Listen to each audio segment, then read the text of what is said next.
Ang DMX solvent machine ay araw-araw ginagamit. Ito naman po ang printer head. Ito naman po ang copying head. Head clean.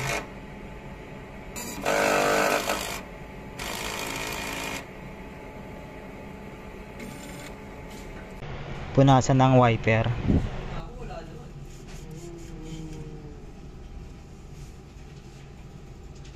Check.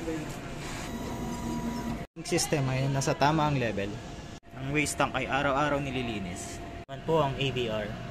Ito naman po ang using.